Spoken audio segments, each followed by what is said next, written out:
الف لیلا کی شہرزاد بلبل ہزار داستان تھی، وہ ہر شب بادشاہ کو ایک نئی کہانی سناتی اور ایک پنڈورا باکس کھول دیتی۔ کیا مریم نواز پاکستانی سیاست کی شہرزاد ثابت ہوں گی؟ اس سلسلے میں یقین کے ساتھ تو کوئی صاحب کرامت ہی کچھ کہہ سکتا ہے، لیکن ان کا حال ہی میں دیا گیا بیان اسی قسم کی تاثیر رکھتا ہے۔ گزشتہ ہفتے وہ جب اسلام آباد ہائی کورٹ پہنچی تو صحافیوں سے بات کرتے ہوئے اپنے روایتی سخت اور کھردرے لہجے میں انہوں نے حکمرانوں کو آڑے ہاتھوں لیا اور ایسی باتیں کہہ دیں جو ایک خاص تناظر میں انکشاف کا درجہ رکھتی ہیں۔ انہوں نے کہا، جو شخص ملک کے اہم ترین تقرریاں جادو ٹونے سے کرتا ہو، بجائے وزیر اعظم کے جنات تقرریاں کرتے ہوں، یا پھر جسے کہتے ہیں طوطا فال نکالی جاتی ہو، اس ملک کا اور اداروں کا دنیا میں تماشا بن جائے تو اس میں حیرت کیا ہے؟ مریم نواز نے اس بیان میں غیر مرئی طاقتوں کی مدد سے عوامی مسائل کے حل اور آٹا چینی پیٹرول بجلی سستی کرنے کی بات بھی کی ہے۔ کیا حکومت اس مشورے سے فائدہ اٹھائے گی؟ پاکستان کی تاریخ میں ایسی کوئی مثال تو نہیں ملتی، لیکن یہ ضرور ہے کہ اقتدار کے ایوانوں میں بیٹھنے والے بعض حکمران اور اہم شخصیات یہ یقین کرتے آئے ہیں کہ ایسی قوتوں کی مدد سے نہ صرف اقتدار کا حصول ممکن ہے، بلکہ اسے مضبوط بنانے کے ساتھ ساتھ اس کی طوالت میں اضافہ بھی کیا جا سکتا ہے۔ بانیان پاکستان کو چھوڑ کر ان کے بعد ملک کا نظم و نسق سنبھالنے والی شخصیات کے ہاں ایسی مثالیں کثرت سے ملتی ہیں۔ قدرت اللہ شہاب کے مطابق پاکستان کے تیسرے گورنر جنرل ملک غلام محمد حاجی وارث علی شاہ کے عقیدت مند تھے، جن کا مزار انڈیا میں لکھنؤ کے قریب دیوا شریف میں واقع ہے۔ قیام پاکستان سے پہلے وہ اکثر ان کے مزار پر حاضری دیا کرتے تھے۔ جن دنوں وہ گورنر جنرل ہاؤس میں مقیم تھے، پیر صاحب کی تصویر ان کے بستر کے ساتھ ایک میز پر ان کی نگاہوں کے سامنے رہتی تھی۔ ایک اور بیوروکریٹ اور جنرل یحییٰ خان کی کابینہ کے رکن شہاب الدین رحمت اللہ نے اپنی خود نوشت شہاب بیتی میں لکھا ہے کہ ملک غلام محمد اولیاء کرام خاص طور پر اپنے پیر کی وفات کے بعد ان کی زندگی کے قائل تھے۔ کتاب میں انہوں نے اپنے ساتھ ملک غلام محمد کا ایک مکالمہ درج کیا ہے۔ یہ ولی اللہ بھی عجیب ہوتے ہیں، وصال کے بعد بھی زندہ رہتے ہیں۔ جہاں تک میرا تعلق ہے، میں تو ان کی در کا گدا ہوں۔ شہاب الدین رحمت اللہ علیہ نے لکھا کہ یہ بات کہہ کر گورنر جنرل آبدیدہ ہو گئے اور قرآن مجید کی چند آیات پڑھ کر انہوں نے ان کو یعنی شہاب الدین رحمت اللہ پر سر سے پاؤں تک پھونک ماری۔ ان کے مطابق حاجی وارث علی شاہ نے کئی بار حج کا پیدل سفر کیا تھا اور زندگی بھر ان کے پاس صرف ایک ہی کپڑا رہا جسے وہ جسم پر لپیٹ لیا کرتے تھے۔ کوئی عقیدت مند نئی چادر پیش کر دیتا تو اسے قبول کر کے پرانی چادر اسے بطور تبرک دے دیا کرتے تھے۔ قدرت اللہ شاہ نے لکھا کہ ملک غلام محمد پر اپنی وفات سے قبل یہ دھن سوار ہو گئی تھی کہ وہ جہاز چارٹر کروا کر دیوا شریف جا کر اپنے پیر کے مزار پر حاضری دیں۔ اس مقصد کے لیے وہ انڈیا جا سکے یا نہیں، شہاب نامہ میں یہ ذکر نہیں ملتا۔ ملک غلام محمد کے بعد پاکستان کے پہلے chief marshal administrator Ayub Khan بھی وہ شخص تھے جنہوں نے اپنے اقتدار کے لیے روحانی شخصیات سے مدد لی۔ سن 1964 کے صدارتی انتخابات کے موقع پر یہ سلسلہ اس وقت عروج پر پہنچ گیا جب بانی پاکستان کی بہن فاطمہ جناح ان کے مقابلے میں حزب اختلاف کی امیدوار بن کر سامنے آئیں، لیکن اس سلسلے کی ابتدا اس سے کچھ پہلے ہو چکی تھی۔ قدرت اللہ شاہ نے شہاب نامہ میں انڈیا کے شہر مدراس سے آنے والے ایک بزرگ کا ذکر کیا ہے جنہوں نے فروری 1962 میں ایوب خان سے ملاقات کی تھی۔ ان صاحب کے بارے میں معروف تھا کہ وہ علم ظفر کے ماہر ہیں اور ایوب خان کی سیاسی مستقبل کے بارے میں بہت کچھ جانتے ہیں۔ انہوں نے ایوب خان کو بتایا کہ وہ پاکستان پر 8 یا 9 برس حکومت کریں گے۔ اس ملاقات کے بعد ایوب خان نے قدرت اللہ شاہ کو مخاطب کر کے کہا، یہ بڈھا کیا بک رہا تھا؟ اس طرح انہوں نے یہ تاثر دینے کی کوشش کی کہ وہ کسی قسم کی ضعیف الاعتقادی کا شکار نہیں ہے، لیکن اس واقعے کے 2 ہی برس کے بعد جب فاطمہ جناح ایک بڑا سیاسی خطرہ بن کر ان کے مقابلہ کھڑی ہوئی تو صورتحال بدل گئی۔ ایک سینئر صحافی نے نام ظاہر نہ کرنے کی شرط پر ایوب خان کے ملٹری سیکرٹری کے حوالے سے بتایا کہ ان دنوں پیر صاحب دیول شریف پر ان کا بھروسہ بہت بڑھ گیا تھا اور ایوب خان کے سیاسی معاملات میں پیر صاحب کے عمل دخل میں کافی اضافہ ہو گیا تھا، یہاں تک کہ انتخابی چیلنج سے نمٹنے کے لیے پیر صاحب دیول شریف کی سرگرمیاں قومی زندگی میں گفتگو کا موضوع بن گئی اور اخباری مدرجات کا حصہ بھی بننے لگی۔ صحافی مجیب الرحمان شامی بتاتے ہیں کہ نوائے وقت میں ان دنوں ایک کارٹون شائع ہوا جس میں پیر صاحب کو ایک لالٹین جو فاطمہ جناح کا انتخابی نشان تھا بجھاتے ہوئے دکھایا گیا۔ کارٹون کا کیپشن تھا، پھونکوں سے یہ چراغ بجھایا نہ جائے گا۔ سن 1967 میں ایوب خان کے خلاف تند و تیز احتجاجی مہم شروع ہو گئی۔ اس مشکل سے بچانے کے لیے پیر صاحب دیول شریف ایک بار پھر اسی جوش و خروش سے متحرک ہوئے۔ ان کی یہ کوشش کتنی کامیاب رہی اس کا اندازہ مستقبل کے واقعات سے ہوتا ہے جن میں ایوب خان اقتدار سے محروم ہوئے اور یحییٰ خان ماشاء اللہ لگا کر ملک کے سیاہ و سفید کے مالک بن گئے۔ ایوب خان کی اقتدار سے محرومی کے بعد کا زمانہ بڑا ہنگامہ خیز رہا۔ اس دوران انتخاب ہوئے اور خانہ جنگی کے بعد مشرقی پاکستان علیحدہ ہو گیا۔ ذوالفقار علی بھٹو اور لاڑکانہ کے جمن فقیر۔ ان واقعات کے بعد ذوالفقار علی بھٹو ملک کے سیاسی منظر پر نمایاں ہوئے۔ بھٹو صاحب کی شہرت ایک جدید تعلیم یافتہ اور روشن خیال سیاستدان کی۔ ان کے بارے میں ایوب خان کی طرح روحانی شخصیات سے فیضیاب ہونے کے واقعات کی کوئی شہادت نہیں ملتی، البتہ وہ فاتحہ خوانی کے لیے بزرگوں کی درگاہوں پر ضرور جایا کرتے تھے۔ لاڑکانہ کے ایک بزرگ شہری اور میونسپل کارپوریشن کے ایک اعلیٰ افسر گل محمد کاٹ بتاتے ہیں کہ یہ سرگرمیاں ان کی سیاسی حکمت عملی کا حصہ تھی۔ سیاسی مقاصد کے لیے اولیاء کرام اور بزرگوں کے مزاروں پر جانا اپنی جگہ، لیکن لاڑکانہ میں جمن فقیر نام ایک مجذوب بزرگ سے ان کی دوستی کے واقعات زبان زد عام ہیں۔ گل محمد کہتے ہیں کہ وہ منظر آج بھی ان کی آنکھوں کے سامنے ہے۔ جمن فقیر اپنے گدھے پر سوار تھا اور ایک لمبی سی چھڑی اس کے ہاتھ میں تھی، جسے لہراتے ہوئے اس نے بھٹو صاحب کو مخاطب کیا اور کہا کہ اسے خیرات دی جائے۔ جمن فقیر عام طور پر خیرات نہیں مانگا کرتا تھا، لیکن جانے کیا وجہ تھی کہ اس روز اس نے اپنی روایت توڑ دی۔ بھٹو صاحب نے فوراً ہی جیب سے 100 روپے نکال کر ان کی طرف بھجوائے۔ یہ دیکھ کر جمن فقیر اپنے مخصوص انداز میں مسکرایا اور پکار کر کہا کہ بھٹو، اگر تمہاری جگہ میں ہوتا تو سوچو کیا میں بھی ایسا ہی کرتا۔ بھٹو صاحب طنز کی تہ تک پہنچ گئے اور 500 روپے کا نوٹ اس کی خدمت میں پیش کرتے ہوئے کہا، جمن فقیر میرے لیے دعا کرنا۔ جمن فقیر نے بھٹو صاحب کی یہ درخواست سنی اور اپنے گدھے کا رخ بدل کر انہیں ایک بار پھر مخاطب کیا، یہ بادشاہی تمہارے لیے کافی نہیں ہے تو چلے آؤ، میرے ساتھ مل کر خیرات اکٹھی کرو۔ گل محمد کے مطابق جمن فقیر تو یہ کہہ کر اپنے گدھے کو ٹکٹکاتا ہوا المرتضیٰ سے باہر نکل گیا، لیکن بھٹو صاحب کے چہرے پر کسی خیال کی گہری لکیریں چھوڑ گیا جو بعد میں ایک سنجیدہ مسکراہٹ میں بدل گئی۔ ذوالفقار بھٹو کے معاملے میں سیاسی معاملات میں ستارہ شناسوں سے مدد لینے کا ایک ہی واقعہ سامنے آتا ہے۔ مولانا کوثر نیازی نے اپنی کتاب اور لائن کٹ گئی میں لکھا کہ سن 1977 میں انتخابات کا اعلان کرنے کے بعد وہ سری لنکا کے دورے پر پہنچی۔ سری لنکا کے نجومیوں اور ستارہ شناسوں کی شہرت عالمگیر تھی۔ ان کی خواہش پر ملک کے چند تجربہ کار اور اچھی شہرت رکھنے والے ستارہ شناسوں سے ان کی ملاقات کرائی گئی۔ بھٹو صاحب جاننا چاہتے تھے کہ انہوں نے انتخابات کے لیے جس تاریخ کا اعلان کیا ہے وہ ان کے لیے فائدہ مند ہوگی یا نہیں۔ ان لوگوں نے بھٹو صاحب کو یہ جواب دے کر اداس کر دیا کہ تاریخ کا اعلان تو وہ کر چکے ہیں، اب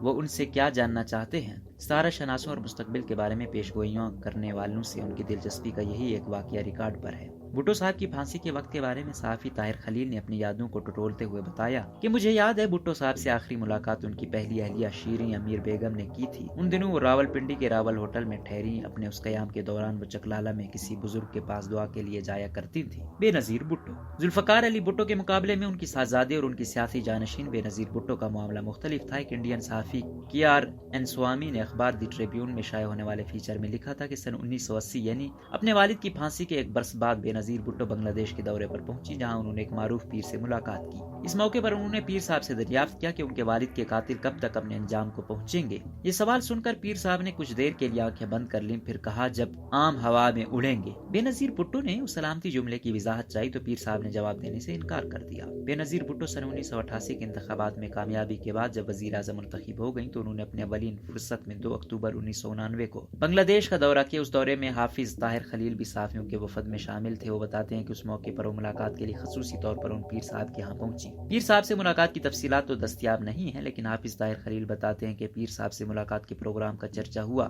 تو اس موقع پر اڑتے ہوئے آمو والے جملے کی گونج بھی سنی گئی۔ یہ پیر صاحب کون تھے اور ان کی شہرت کیسی تھی؟ بنگلہ دیش کے اخبار روزنامہ گنودیکار نے اس کی تفصیلات شائع کی ہیں۔ اخبار کے مطابق ان پیر صاحب کا نام مجیب الرحمان چشتی تھا، جن کی جوئے پور ہاٹ میں درگاہ تھی۔ اخبار نے لکھا کہ پیر مجیب الرحمان چشتی کے بارے میں معروف تھا کہ وہ لوگوں کے ماضی اور مستقبل کے بارے میں پیش گوئیاں کیا کرتے ہیں۔ بنگلہ دیش کے فوجی جرنیل اور حکمران جنرل حسین محمد ارشاد اور جنرل ضیاء الرحمان بھی ان کے ہاں جایا کرتے تھے۔ پیر صاحب کی کرامات دور دور تک معروف تھیں۔ بعض لوگوں کے نزدیک یہ محض پروپیگنڈا تھا، ایسے لوگوں کے نزدیک پیر صاحب کی شہرت بھی اچھی نہ تھی اور وہ ان سے خوف بھی کھایا کرتے تھے۔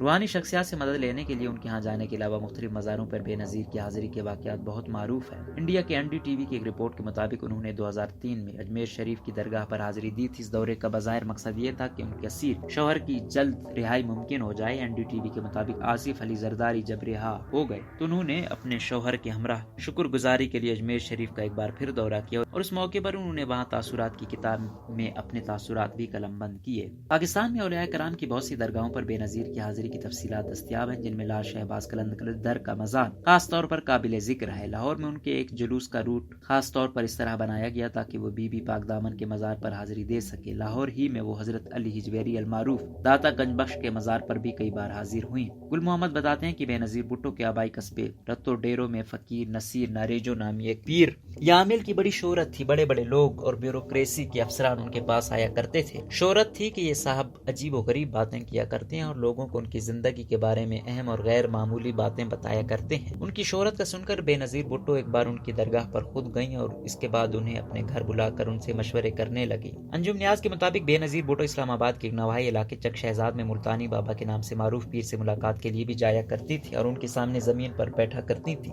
سینئر صحافی اسلم خان پیرا ابرا کے نام سے معروف ایک پیر کا بھی ذکر کرتے ہیں۔ کالم نگار اسد چوہان نے لکھا ہے کہ پیر ابرا دراصل نواب جہانگیر ابراہیم نامی ایک صاحب حیثیت بزرگ تھے جن سے بے نظیر بھٹو ہر اہم معاملے پر مشورہ کیا کرتی تھی۔ ان کے مطابق وزیر اعظم کی حیثیت سے جب وہ پہلی بار امریکہ گئیں تو پیر ابرا بھی سرکاری وفد کا حصہ تھے جنہیں وفاقی وزیر کے برابر پروٹوکول دیا گیا۔ اس دورے میں وزیر اعظم کے وفد کے ارکان کی تعداد 29 رکھی گئی تھی۔ وفد کی تعداد کا مشورہ بھی انہی پیر ابرا نے دیا تھا۔ انجم نیاز نے لکھا ہے کہ اس دورے میں ایک عجیب و غریب حلیے کا شخص دیکھ کر سنسنی سی پیدا ہو گئی، جس پر نجم سیٹھی اور بعض دیگر باخبر صحافیوں نے یہ کہہ کر معاملہ ٹھنڈا کیا کہ یہ صاحب سرکاری پیر ہے۔ نواز شریف اور بے نظیر ایک ہی آستانے پر۔ اسلام آباد کے ایک سینئر صحافی نے نام ظاہر نہ کرنے کی شرط پر بتایا کہ عمان صحرا میں دیوانہ بابا کے نام سے معروف پیر رحمت اللہ آپ دھنکا شریف کے ہاں بھی گئی تھیں، جو رہنمائی اور مدد کے لیے اپنے پاس آنے والوں کو چھڑی سے مارا کرتے تھے۔ صحافی انجم نیاز مرحومہ نے روزنامہ ڈان میں ان کی اس ملاقات کا ذکر دلچسپ انداز میں کیا تھا۔ وہ لکھتی ہیں، نواز شریف کی 1993 میں اقتدار سے محرومی کے بعد یہ وہ واحد تحفہ تھا جو انہوں نے بے نظیر بھٹو کے لیے چھوڑا، اور وہ تھے دیوانہ بابا۔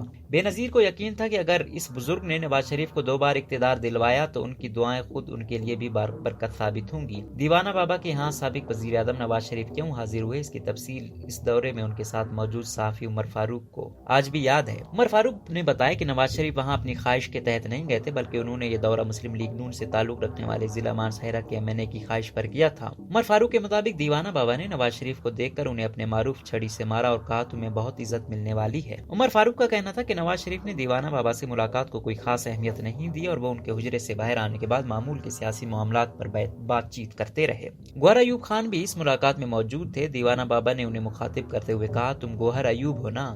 میں اس وقت کراچی میں تانگا چلایا کرتا تھا جب تم نے وہاں فائرنگ کی تھی۔ انجم نیاز کے مطابق سابق وزیر اعظم غلام مصطفیٰ جتوئی بھی دیوانہ بابا سے متاثر تھے اور وہ ان سے ملنے کے لیے ان کی درگاہ پر گئے تھے۔ انجم نیاز نے لکھا کہ نواز شریف بعد میں جب اقتدار میں آئے تو انہوں نے دیوانہ بابا کے گاؤں میں بجلی لگوائی، جبکہ بے نظیر بھٹو نے سڑک بنوا کر اس دشوار گزار پہاڑی علاقے میں واقع ان کے گاؤں کو بیرون دنیا سے جوڑ دیا۔ آصف علی زرداری کا ایوان صدر میں پیر۔ روحانی شخصیات سے استفادے کے سلسلے میں سابق وزیر اعظم بے نظیر بھٹو کے شوہر اور سابق صدر مملکت آصف علی زرداری کے واقعات کی تفصیل بھی کافی دلچسپ ہے۔ وہ ایوان صدر پہنچے تو پیر محمد اجاز کے نام سے ایک صاحب بھی ان کے ہمراہ ایوان صدر پہنچے۔ آصف علی زرداری کے قریبی دوست نے نام ظاہر نہ کرنے کی شرط پر بتایا کہ ایوان صدر کے معاملات میں پیر اجاز بہت دخیل تھے۔ ہر صبح صدقے کے بکروں کی فراہمی کا کام بھی انہی کے ذمہ تھا۔ وہ بکرے لاتے تو صدر زرداری ان پر ہاتھ پھیرتے، اس کے بعد بکروں کی قربانی کر دی جاتی۔ صدر زرداری کی آمد سے قبل پیر اجاز ملاقات کے کمرے میں بھی پہنچ جاتے اور وہاں جھاڑ پھونک کیا کرتے۔ زرداری صاحب کے دوست نے بتایا کہ ان صاحب کا تعلق گوجرانوالہ سے ہے اور اسی شہر سے تعلق رکھنے والی پیپلز پارٹی کے کسی رکن قومی اسمبلی نے بے نظیر بھٹو سے انہیں متعارف کروایا تھا۔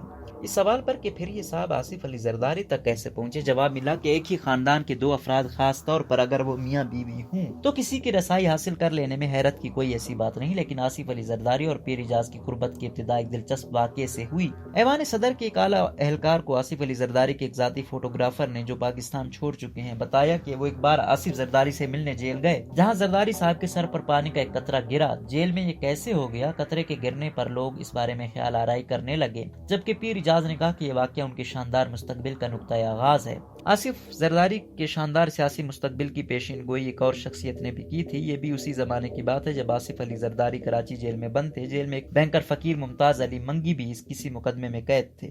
کراچی کے ایک تاجر مریز خان بتاتے ہیں کہ لوگ ممتاز علی منگی سے دعاؤں کے لیے رجوع کرتے ہیں۔ ان صاحب نے قید کے دوران خواب دیکھا کہ آصف علی زرداری ایک جھنڈے والی گاڑی میں سوار ہیں اور بے نظیر بھٹو دکھائی نہیں دے رہی۔ فقیر ممتاز علی منگی کے نزدیک یہ خواب واضح تھا، لیکن ان کے لیے فیصلہ کرنا مشکل تھا کہ اسی جیل میں قید آصف علی زرداری کو اس خواب سے آگاہ کریں یا نہ کریں۔ ایک دوست کے مشورے کے بعد انہوں نے زرداری صاحب کو اپنے خواب سے آگاہ کیا تو مریز خان کے بقول وہ ہکا بکا رہ گئے اور کہا کہ ووٹ تو بے نظیر بھٹو کے ہیں یا ان کے والد کے ہیں، میں کہاں سے آ گیا؟ فقیر ممتاز منگی نے کہا کہ وہ اس بارے میں کچھ نہیں جانتے، البتہ ان کا خواب واضح ہے۔ بی بی سی سے بات کرتے ہوئے سابق وزیر اعلیٰ ارباب غلام رحیم نے تصدیق کی کہ فقیر ممتاز علی منگی سے جیل میں ان کی 1 یا 2 بار ملاقات ہوئی، لیکن بعد میں ان سے ان کا تعلق قائم نہ رہ سکا، جس کے ان کے مطابق کئی وجوہات تھیں۔ ارباب غلام رحیم کے مطابق اس کا ایک سبب یہ تھا کہ فقیر منگی کی شہرت اچھی نہیں تھی اور لوگوں کے الٹے سیدھے کاموں کے لیے ان سے سفارش کیا کرتے تھے۔ دوسری وجہ انہوں نے یہ بتائی کہ آصف علی زرداری نے اس معاملے میں مداخلت کر دی، جس کی وجہ سے فقیر ممتاز منگی ان کی طرف متوجہ ہو گئے۔ ارباب غلام رحیم کہتے ہیں کہ اس میں کیا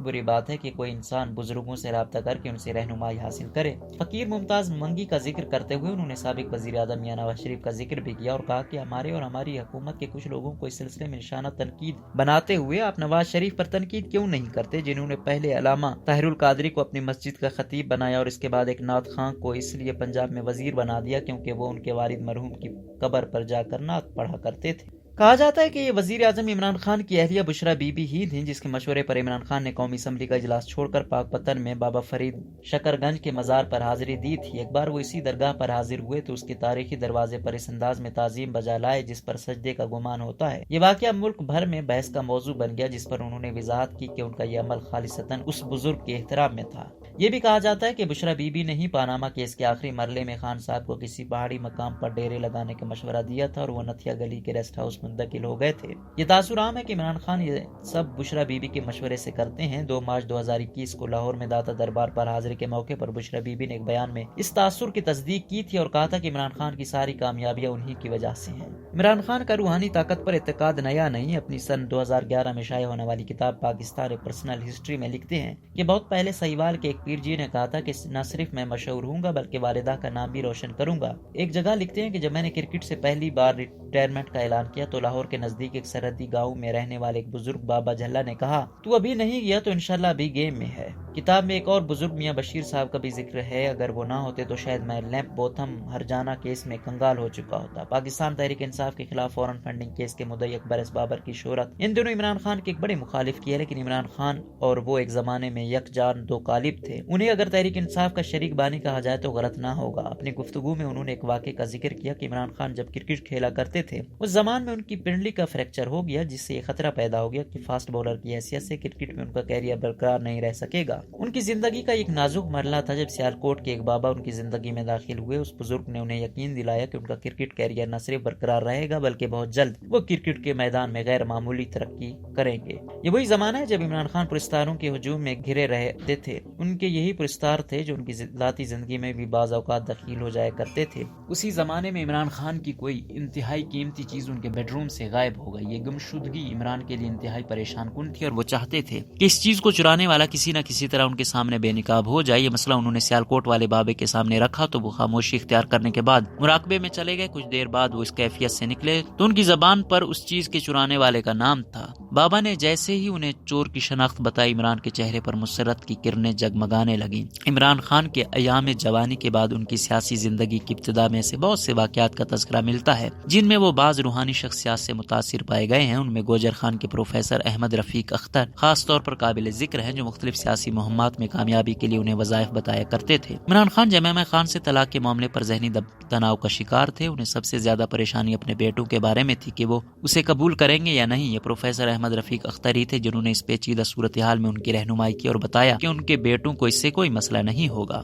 2002 کے عام انتخابات کے موقع پر عمران خان نے اسٹیبلشمنٹ سے اپنی راہیں جدا کی تو اس وقت تک وہ میاں والی سے قومی اسمبلی کی ایک نشست کے لیے کاغذات نامزدگی جمع کروا چکے تھے۔ اکبر ایس بابر اور حامد خان نے اس مرحلے پر مشورہ دیا کہ وہ انتخابات کا بائیکاٹ کر دے۔ عمران خان نے یہ مشورہ سنا اور رہنمائی کے لیے لاہور کے ایک بزرگ میاں بشیر سے رابطہ کیا جنہیں وہ ایم بی کے نام سے پکارا کرتے تھے۔ میاں بشیر نے اپنے روحانی وجدان کی روشنی میں بتایا کہ انہیں یہ ایک نشست قبول کر لینی چاہیے۔ عمران خان نے ان کا مشورہ بغیر کسی ہچکچاہٹ کے قبول کر لیا۔ بنی گالہ میں چترالی ٹوپی والے ایک بزرگ کی بھی بڑی شہرت رہی ہے۔ عمران خان کے قریبی ساتھی نے نام ظاہر نہ کرنے کی شرط پر بتایا کہ یہ پر اسرار شخص بنی گالہ میں اکثر دیکھی جاتی اور سیاسی معاملات خاص طور پر عمران خان کی مخالفین کی شخصیت کا تجزیہ کیا کرتے اور بتایا کرتے کہ ان لوگوں سے کن طریقوں سے نمٹا جا سکتا ہے۔ پڑھنے کے لیے وظائف، سیاسی مقاصد اور زندگی کے مختلف پہلوؤں کے بارے میں روحانی امداد کے اصول کی کچھ مثالیں یہ ہیں جن کا تذکرہ ہوا، لیکن اس کا ایک پہلو اور بھی ہے۔ آصف علی زرداری کے دوست جن کا ذکر اس سے قبل ہو چکا ہے، بے نظیر بھٹو کی شخصیت کے ایک اور پہلو کی بھی نشاندہی کرتے ہیں۔ انہوں نے بتایا کہ بے نظیر بھٹو مختلف درگاہوں پر حاضری اور روحانی شخصیات سے ملاقاتوں کے علاوہ کچھ ایسے نیک لوگوں سے بھی ملا کرتی تھیں جو پیشین گوئیاں کرنے کے بجائے انہیں پڑھنے کے لیے وظائف بتایا کرتے تھے۔ ایک بار انہوں نے بے نظیر بھٹو سے اس بارے میں سوال بھی کیا کہ جس پر انہوں نے بتایا یہ بزرگ مجھے پڑھنے کے لیے وظائف دیتے ہیں جن سے مجھے سکون ملتا ہے۔ سکون یا برکت کے لیے وظائف کے اصول کے لیے بزرگوں سے ملاقات کے لیے بیگم شفیق ضیاء الحق بھی راولپنڈی کے قریب حیال کے مقام پر جایا کرتی تھی۔ ان کے صاحبزادہ اعجاز الحق نے مجھے بتایا حیال شریف میں کوئی نیک بزرگ رہا کرتے تھے جو قرآن حکیم سے پڑھنے کے لیے بڑے مؤثر وظائف بتایا کرتے تھے. خود میں بھی ان کے پاس جاتا رہا ہوں. ان کے پاس جانے کا بڑا اچھا تجربہ رہا ہے. اعجاز الحق نے مزید بتایا کہ ان کے والد جنرل ضیاء الحق بھی علماء اور بزرگوں کے عقیدت مند تھے. دیوبند کے ایک ممتاز بزرگ اور روحانی پیشوا مولانا اشرف علی تھانوی سے ان کی گہری عقیدت تھی، جنہوں نے قائد اعظم اور تحریک پاکستان کی حمایت کی تھی. ان کا جامعہ اشرافیہ اور جامعہ مسجد نیلا گنبد سے زندگی بھر بڑا گہرا تعلق رہا. وہاں جا کر وہ اکثر قیام بھی کیا کرتے تھے. سابق صدر آصف علی زرداری احتساب عدالت میں اپنے پیر اعجاز کے ساتھ پیش ہوتے ہیں اور عمران خان نے قومی اسمبلی کے اجلاس میں شرکت کرنے کے بجائے درگاہ پاک پتن پر حاضری دی تو انگریزی روزنامہ ڈان نے اس پر تبصرہ کرتے ہوئے اپنے داریے میں لکھا: اس طرح کے واقعات ظاہر کرتے ہیں کہ سیاسی قائدین اپنی قسمت اور فیصلہ سازی کے معاملے میں اعتماد کی کمی کا شکار ہیں. امریکی اخبار لاس اینجلس ٹائمز نے اس معاملے کو مختلف انداز میں دیکھا تھا. اخبار کے نامہ نگار رونی ڈیمسٹریٹ نے محمد خان جو کہ وزیر اعظم کی حیثیت سے پیر صاحب پگاڑا کے سامنے ننگے پاؤں چلنے اور زمین پر بیٹھنے کے واقعات پر تبصرہ کرتے ہوئے مغربی سفارتکار کے حوالے سے لکھا تھا: پاکستان جنوبی ایشیا کا ایک بہت ہی قدامت پسند معاشرہ ہے جس کی جاگیردارانہ روایت میں تبدیلیوں کی رفتار نہ ہونے کے برابر ہے، اور اس کے مذہبی یعنی پیر حضرات اور سیاسی شخصیات بہت زیادہ دولت اور غیر معمولی طاقت کے مالک ہیں. اخبار کا خیال تھا کہ پیروں کے سامنے وزیر اعظم جیسا منصب رکھنے والی شخصیت کے سرنگوں ہو جانے کا سبب بھی یہی ہے. کیا سبب ہے کہ بعض لوگ اپنے مسائل کے حل کے لیے درست طریقے اختیار کرنے کے بجائے عاملوں، نجومیوں اور پراسرار قوتیں رکھنے والے لوگوں سے رجوع کرتے ہیں؟ یہ سوال میں نے ماہر نفسیات پروفیسر ڈاکٹر طاہر خلیلی سے کیا، جو نفسیاتی امراض کے انتہائی تجربہ کار معالج ہیں اور اس شعبے کے مختلف پہلوؤں پر بین الاقوامی جرنلز میں ان کے درجنوں مقالے شائع ہو چکے ہیں. میرے سوال کے پس منظر میں اخبارات کے وہ تبصرے بھی تھے جن میں اس قسم کے لوگوں کو خود اعتمادی سے محروم قرار دیا گیا یا اس کی وجوہات پاکستان کے مخصوص سماجی حالات اور تاریخ میں تلاش کی گئی. ڈاکٹر طاہر خلیلی کہتے ہیں کہ اس کی دو بنیادی وجوہات تو بے علمی اور وسائل سے محرومی ہو سکتی ہیں، لیکن بعض اوقات وسائل رکھنے والے اور تعلیم یافتہ لوگ بھی ایسی سرگرمیوں میں دلچسپی لیتے دکھائی دیتے ہیں. اس کی ایک سیدھی سی وجہ تو ضعیف الاعتقادی، لیکن یہ معاملے کا مذہبی پہلو ہے. اس کی نفسیاتی توجیہ مختلف ہے. وہ کہتے ہیں کہ آپ نے دیکھا ہوگا کہ بعض خواتین معذرات اپنی عمر سے زائد عمر کے لوگوں سے جان بوجھ کر شادی کر لیتے ہیں. نفسیات بتاتی ہے کہ ایسے لوگ ماں یا باپ کی سرپرستی، شفقت یا پیار سے محرومی کی کمی اس طریقے سے پوری کرتے ہیں. کچھ ایسے ہی معاملہ عاملوں اور تعویذ کے حصول کے لیے پیر فقیروں کے پاس جانے کا. یہ لوگ ایسے عناصر کے پاس جا کر احساس تحفظ اور سرپرستی محسوس کرتے ہیں. آپ نے ایسے لوگوں کے پاس جانے والوں سے اکثر سنا ہوگا کہ فلاں کے پاس جا کر مجھے سکون اور اطمینان محسوس ہوا. اس قسم کی باتیں ان کی اسی کیفیت کو ظاہر کرتی ہیں. ڈاکٹر صاحب یہ کہہ کر ذرا رکے، پھر کہا کہ ایسی علامات کو نفسیات کے علم میں میلڈیز آف دی نفس یعنی شخصیات کے یوب کہا جاتا ہے. ڈاکٹر صاحب نے ایک ہی جملے میں دریا کو کوزے میں بند کر دیا تھا.